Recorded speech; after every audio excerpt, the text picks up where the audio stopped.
চট্টগ্রামে আরও উন্নতি হয়েছে বন্যা পরিস্থিতির। অনেক এলাকা থেকে নেমেছে পানি।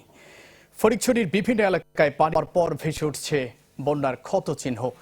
দেখা গেছে গ্রামীণ সড়ক যোগাযোগ ব্যবস্থা অনেকটাই ভেঙে পড়েছে। নষ্ট হয়ে গেছে আমন ও আউশের মাঠ। পানি নামার পর দুর্গ এলাকায় বেড়েছে বিশুদ্ধ পানি ও খাবার সংকট। এতে বেড়েছে মানুষের দুর্ভোগ। তবে প্রশাসন বলছে পর্যাপ্ত সহায়তা পাঠানো হয়েছে ক্ষতিগ্রস্তদের মাঝে।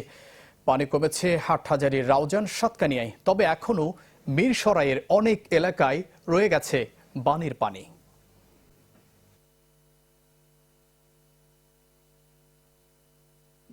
Medical camp, free medical camp, এটা আমরা বিভিন্ন ইউনিয়নে শুরু করছি।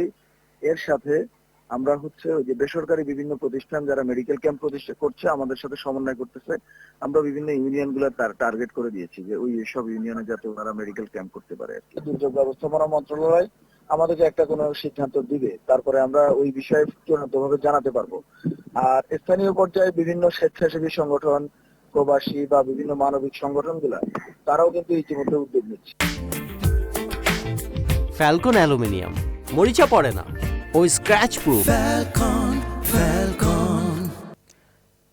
দর্শক, বন্যা পরিস্থিতির আরো খবর জানাতে চট্টগ্রামের ফটিকছড়ি থেকে যুক্ত হচ্ছেন সহকর্মী রনি দত্ত। রনি,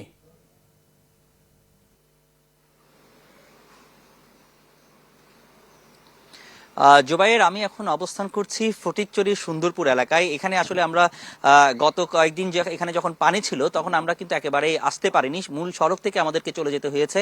আজকে পানি নেমে যাওয়ার পর আমরা আসলে এই এলাকাগুলোতে একটু ঘুরে দেখছি। তো এখানে একটি এলাকাতে আমরা এসেছি, সুন্দরপুর পুরনো বোট এলাকা।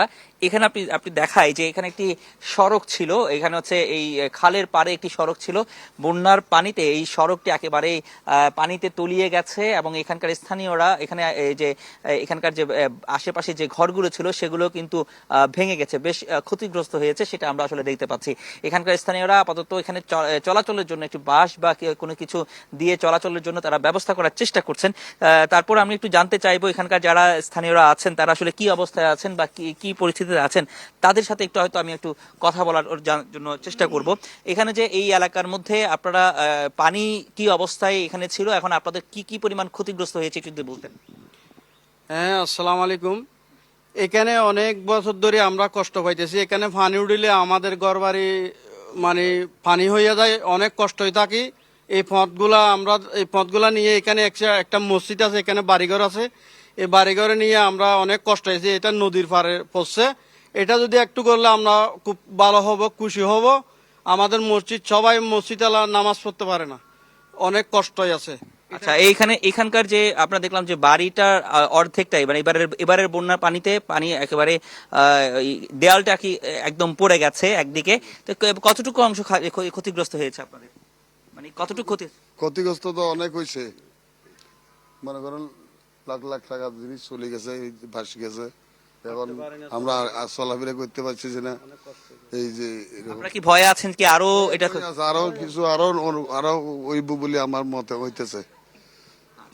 এখানে এই সুন্দরপুর এলাকায় আরো অনেকগুলো ঘর এরকম একই অবস্থা হয়েছে বলে আমি আসলে জানতে পেরেছি।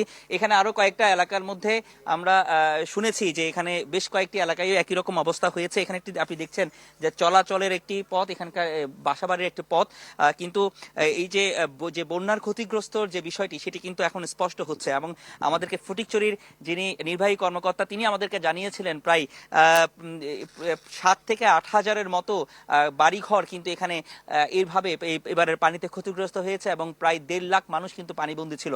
তো সব মিলিয়ে এখানকার যে ক্ষয়ক্ষতি সেগুলো কিন্তু নিরূপণের কাজটি চলছে। সেগুলো আসলে কিভাবে কি ব্যবস্থা করা হবে এই বিষয়েও কিন্তু এখনো পর্যন্ত কোনো সিদ্ধান্ত হয়নি। দুর্যোগ ব্যবস্থাপনা মন্ত্রণালয় থেকে হয়তো সেই বিষয়গুলো নিয়ে জানাবেন এবং এরপর থেকে একটি সিদ্ধান্ত হবে এবং অন্যান্য বিষয়গুলো। তো এখানে আমরা এখন যেটি দেখছি মূল যে বিষয়টি সেটি হচ্ছে খাবার পানির যে সংকট, সেটিও কিন্তু এখানে চরম আকার ধারণ করেছে। কারণ বেশিরভাগই এখানে এখানে প্লাবিত হয়েছে এবং এই যে বিশুদ্ধ যে পানি, সে পানির যে নলকূপগুলো ছিল বা পুকুরগুলো ছিল, পুকুরগুলো কিন্তু এখন ব্যবহার অনুপযোগী হয়ে পড়েছে। সেখানে যেহেতু খালের পানি বা নদীর পানি সেখানে ঢুকে গেছে, সেই সব পানিগুলো এখনো পরিষ্কার হয়নি।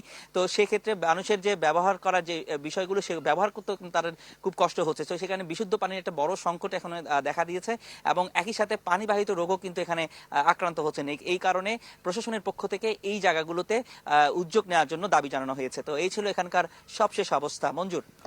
রনি, ধন্যবাদ আপনাকে। দর্শক, বন্যা পরিস্থিতির খবর জানাতে চট্টগ্রামের ফটিকছড়ি থেকে যুক্ত হয়েছিলেন সহকর্মী রনি দত্ত।